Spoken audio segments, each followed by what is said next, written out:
वाणी ये बहुत साधना का प्रधान अंग है। वाक् इंद्री, अधिक अपराध इसी इंद्री से बनते हैं, वाक् इंद्री से। हम अपनी वाणी को यदि संयम में नहीं रखें तो निरंतर नाम जप नहीं कर पाएंगे।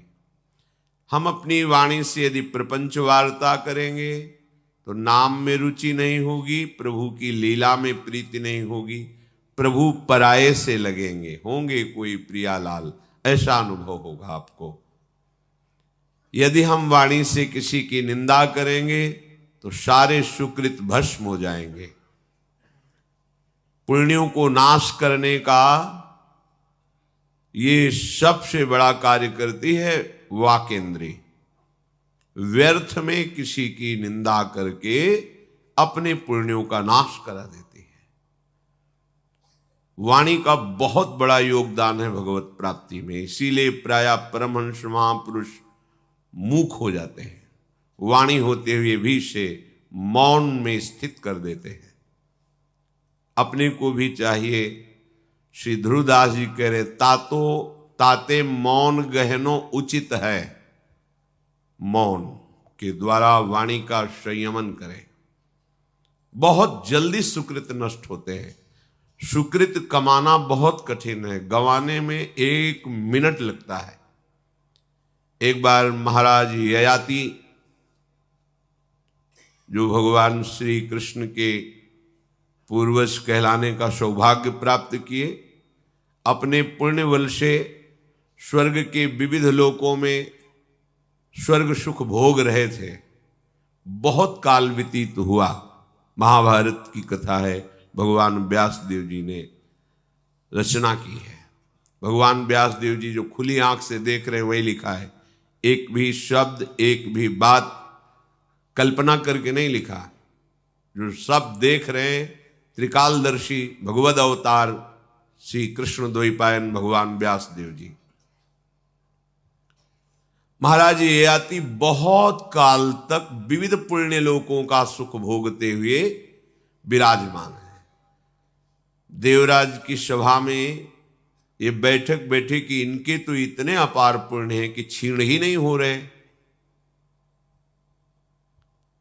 देवराज इंद्र ने कहा सभा में उनको आमंत्रित किया जाए। देव सभा में महाराज ययाति को बुलाया गया और उनकी बड़ाई शुरू की।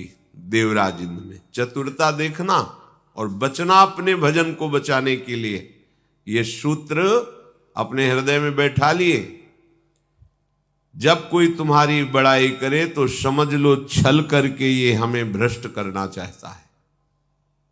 जब कोई तुम्हारी निंदा करे तो समझ लेना कि भगवान इसके द्वारा कृपा करके हमें निर्मल करना चाहते हैं, हमारे सत मार्ग को पुष्ट करना चाहते हैं।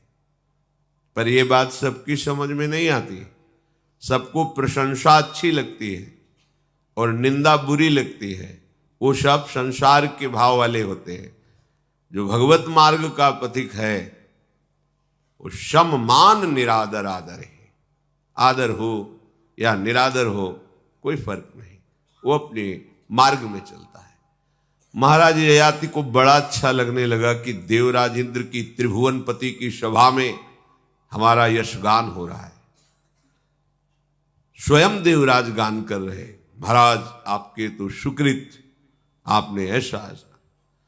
तो आपने क्या ऐसा किया कि आज तक आप स्वर्ग में टिके हुए, आपके पुण्य क्षीण नहीं हुए? आप ध्यान दीजिए, प्रशंसा जब सुनी जाती है तो उसमें बड़ा भारी दोष उत्पन्न होता है। अगर हमें प्रशंसा अच्छी लगने लगी तो वो हमारे सुकृत नष्ट करती है और हमारे अंदर अहम बढ़ा देती है। ये बहुत घातक रोग है भगवत प्राप्ति के मार्ग के उपासक के हृदय में। जब आपकी किसी भी सेवा की, भजन की, भागवतिक वृत्ति की बड़ाई होने लगे तो कान में अंगुली डाल लो, ना सुनो अपनी प्रशंसा, नहीं तो आपके सुकृत क्षीण होंगे और अहम बढ़ जाएगा। जिस अहम रूपी रोग का हम नाश करने में लगे हैं परमार्थ के बल से, वही बढ़ जाएगा।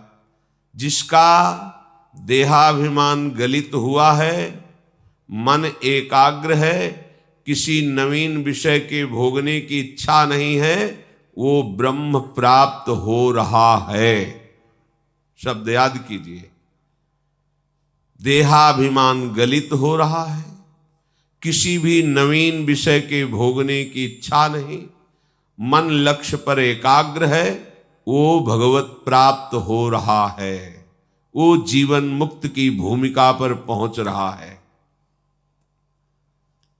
ये हम बहुत प्रारंभ में ही है सृष्टि के। एक छोटी मोटी वृत्ति नहीं आम की, इसी ने पूरी सृष्टि चक्र को घुमा रखा है। ययाति महाराज ने कहा, ना कोई ऐसा ऋषि हुआ है, ना कोई ऐसा होगा, ना कोई ऐसा है जैसा मैंने तप किया। ऐसा कोई भी दानी नहीं जो मेरे समान। शुरू हो गए अहम का बोलना। बस देवराज इंद्र मुस्कुराए, काम बन गया। उनका एक सावधान, तुमने संपूर्ण विश्व के ऋषियों का अपमान कर दिया, संपूर्ण तपस्वियों का अपमान कर दिया, संपूर्ण सुकृतशालियों का अपमान कर दिया। तुम हमारे स्वर्ग के रहने लायक नहीं, अभी भ्रष्ट हो जाओ। सारे सुकृत नष्ट हो गए, खोपड़ी के बल उल्टा वहां से गिरना प्रारंभ किया। अब तो त्राहिमाम बोल पड़े। महाराज ययाति ने कहा, आप सब भगवत स्वरूप हैं, मेरे से गलती हो गई, मैं गिर तो रहा हूं, पर आप एक कृपा कर दो, संतों के बीच में गिरूं। गिर तो गया, मेरे से गलती हो गई, पर मैं संतों के बीच में गिरूं, ऐसी कृपा कर दो। तथास्तु, ऐसा ही हो।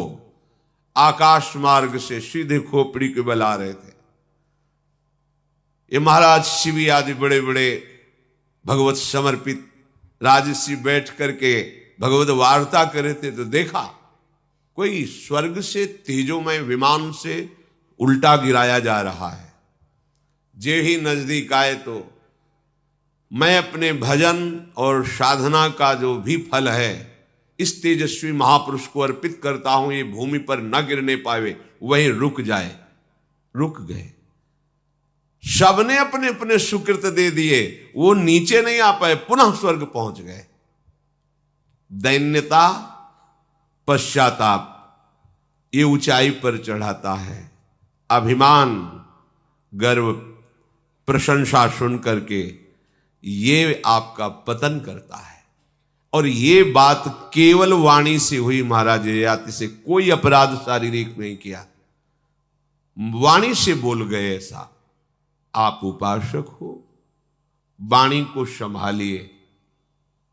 वाणी एक अमूल है, जो कोई बोले जानी, हिये तराजू तौलिके, तब मुख बाहर आने। आप संसारी व्यक्ति नहीं है, बस बोलते चले जा रहे हैं। क्या बोल रहे हैं, क्या परिणाम होगा, आप सोच नहीं रहे, तो आप साधक कैसे हो? कम शब्द बोलो, बहुत ज्यादा सुनो। भगवद वार्ता, भगवन नाम कीर्तन, महात्माओं की वाणी, ये सुनो। आप कम बोलो। कहीं उत्तर देना है, कम शब्दों में उत्तर दो, क्योंकि नाम छूट जाएगा ज्यादा बात करोगे।